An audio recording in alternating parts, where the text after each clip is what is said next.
ఏజ్‌తో వచ్చేటువంటి ప్రాబ్లమ్ చాలా వస్తూ ఉంటాయి. అంటే వాటిని ఎలాగో ఆపలేం. కాకపోతే అట్‌లీస్ట్ మేనేజ్‌మెంట్ చేసుకోవచ్చు కదా! ఇంట్లోనే చేసుకుంటూ మీ స్కిన్ డ్యామేజ్ కాకుండా స్కిన్‌కి సంబంధించినటువంటి ప్రాబ్లమ్స్ కరెక్ట్ చేసుకునే రెమెడీ ఒకటి చెప్తాను నేను. యూజువల్‌గా ఒక 30 ఇయర్స్ ఇప్పుడంటే ఇంకా ఈ స్ట్రెస్‌కి దానికి కాస్త 35, 40 ఇయర్స్‌కే ప్రాబ్లమ్స్ స్టార్ట్ అయిపోతాయి. యూజువల్‌గా ఏమొస్తాయి?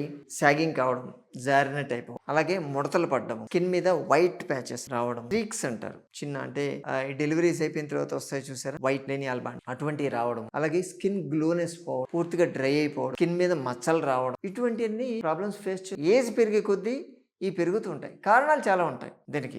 అంటే స్ట్రెస్ ఒకటి ముందే మనం చెప్పుకున్నాం. అలాగే యాంటీ ఆక్సిడెంట్స్ మన బాడీలో తగ్గడం, ఈ ఫ్రీ రాడికల్స్ అంటారు చూసారా, అవి పెరుగుతాయి. వాటికి అగనెస్ట్ గా పనిచేసేది యాంటీ ఆక్సిడెంట్స్. అలాగే డీహైడ్రేషన్ అంటే వాటర్ తక్కువ తాగడం కావచ్చు, కారణాలు ఏదైనా కానీ మన బాడీలో నుంచి వాటర్ అనేది ఎవాపరేట్ అయిపోయి. అలాగే పొల్యూషన్, అల్ట్రా వైలెట్ రేస్ కి ఎక్కువ ఎక్స్పోజ్ కావడం, ఇంకా ముఖ్యంగా ఈ రోజుల్లో అందరికీ జరిగేది ఈ ఎలక్ట్రానిక్ రేడియేషన్, ఏసీలు కావచ్చు, టీవీలు, అలాగే కంప్యూటర్స్, ల్యాప్టాప్స్, సెల్ ఫోన్స్, వీటి నుంచి వచ్చేటువంటి ఆ రేడియేషన్ బాడీ కన్నా కూడా ఎక్కువ ఫేస్ మీద ఎక్కువ కనిపిస్తుంది. ఆ డల్నెస్ అపిరెన్స్ మీ బాడీ మీరు చూసుకుంటే మీకు తెలుస్తుంది. బాడీ కన్నా కూడా ఈ ఫేస్ కి ఎక్కువ స్కిన్ లో చేంజెస్ కనిపిస్తున్నాయంటే మీకు ఈ ఎలక్ట్రానిక్ రేడియేషన్ ఎక్కువైందన్న. కొంచెం వీటి మీద ఫోకస్ పెట్టాలి, సరేనా? ఈ ప్రాబ్లమ్స్ అన్నింటికి సొల్యూషన్ ఏంటంటే మన బాడీలో ఉన్నటువంటి కొలేజన్ లెవెల్స్ తగ్గకుండా రెండోది కొలేజన్ ని యాక్టివేట్ చేసుకోవడం, ఉన్నదాన్ని యాక్టివేట్ చేసుకో. ఇప్పుడు బయట చాలా ప్రొడక్ట్స్ వచ్చేస్తున్నాయి. కొలేజన్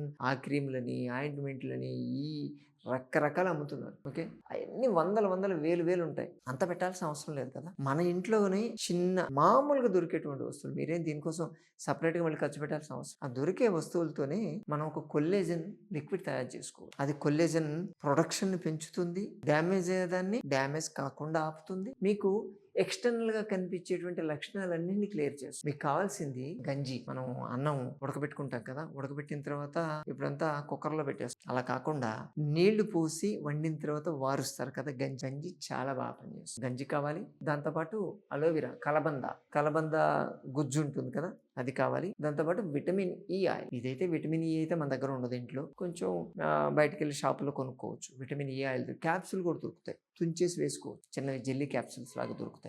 ఇవి ఉంటే సరిపోతాయి. లేదు విటమిన్ ఈ క్యాప్సూల్ దొరకలేదు అంటే బెస్ట్ వచ్చి మీకు ఆలివ్ ఆయిల్ వాడుకున్నా సరిపోతుంది. మంచిది ఎక్స్ట్రా వర్జిన్ ఆలివ్ ఆయిల్ కావాలి అంటే గానుగ దగ్గర పట్టించినటువంటి ఆలివ్ ఆయిల్ లాంటిది కానీ తీసుకోగలిగితే దాన్ని కాంపెన్సేట్ చేసుకోవచ్చు మనం. ఇప్పుడు దీంట్లో ఈ రైస్ వాటర్ మనం ఏదైతే గంజి వారుస్తాం చూసారా, అది వెంటనే కాదు, ఈ రోజు సాయంత్రం గంజి వార్చేసి ఆ గంజిని స్టోర్ చేసి పెట్టాలి, బయట పెట్టాలి, పులవాలి. పులిస్తే దానివల్ల వచ్చేటువంటి బెనిఫిట్స్ ఇంకా ఎక్కువ బెనిఫిట్స్ వస్తాయి. ఎందుకంటే దాంట్లో గ్రీన్ బ్యాక్టీరియా ఎఫెక్ట్ పడుతుంది, లాక్టోబాసిల్లస్, దాని ఎఫెక్ట్ కూడా బాగా పనిచేస్తుంది. లాక్టోబాసిల్లస్ కూడా స్కిన్ కి బాగా పనిచేస్తుంది. అందుకని దాన్ని నైట్ అంతా అలాగ ఉంచి పులిసిన తర్వాత దాన్ని వాడుకోవాలని చెప్తారు. దాంట్లో ఫ్యూరోసిలిన్ అని చెప్పి ఒక యాంటీ ఆక్సిడెంట్ ఉంటుంది. అదేం చేస్తుందంటే స్కిన్ సెల్స్ డ్యామేజ్ కాకుండా చూస్తుంది, at the same time hydration maintain చేస్తుంది. మీరు బయట దొరికే క్రీములు ఎన్ని వాడినా కానీ ఇది ఇచ్చినంత హైడ్రేషన్ అసలు చల్లగా ఉంచు. అలాగే డెడ్ స్కిన్ ని రిమూవ్ చేయడానికి బాగా పనిచేస్తుంది. అలాగే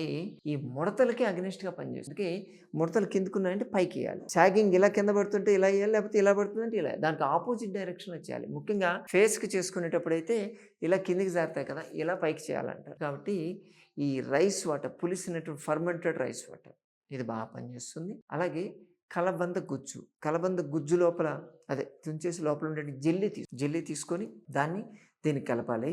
ఎంత కావాలంటే మీకు ఈ రైస్ గంజి వచ్చి 2 స్పూన్స్ తీసుకోండి. దానికి 1 స్పూను ఈ కలబంద గుజ్జు కలిపేయండి. దానికి 2 స్పూన్లు, టీ స్పూన్ల టేబుల్ స్పూన్ అన్ని ఈక్వలే ఉండాలి. ఈ విటమిన్ ఈ ఆయిల్ దొరికితే విటమిన్ ఈ ఆయిల్ తీసుకోవచ్చు, లేదు అంటే ఆలివ్ ఆయిల్ తీసేసుకోండి. ఈ 3 కలిపి మీరు కలిపేస్తే చిన్న పేస్ట్ లెక్క అయిపోతుంది. పేస్ట్ ఏంది, దీన్ని ఒక గాజు బాటిల్లో స్టోర్ చేసి. విటమిన్ ఈ అనేది న్యాచురల్ యాంటీ ఆక్సిడెంట్, మీ స్కిన్ సెల్స్ ని డ్యామేజ్ కాకుండా చూస్తుంది. ఆ స్కిన్ లో ఉన్నప్పుడు ఉంటే ఆ హైడ్రేషన్ మెయింటైన్ చేయడము, టాక్సిన్స్ రిమూవ్ చేయడము, ఇవన్నీ కూడా దాంతో అవుతాయి. అసలు అలోవెరా జెల్ని చూసారా మీరు? అలోవెరా జెల్ని తీసుకొని మీరు ఎప్పుడైనా స్కిన్ మీద అలా పూసుకొని ఆరిపోయిన దాకా వెయిట్ చేయండి, ఒక 10-15 నిమిషాలు.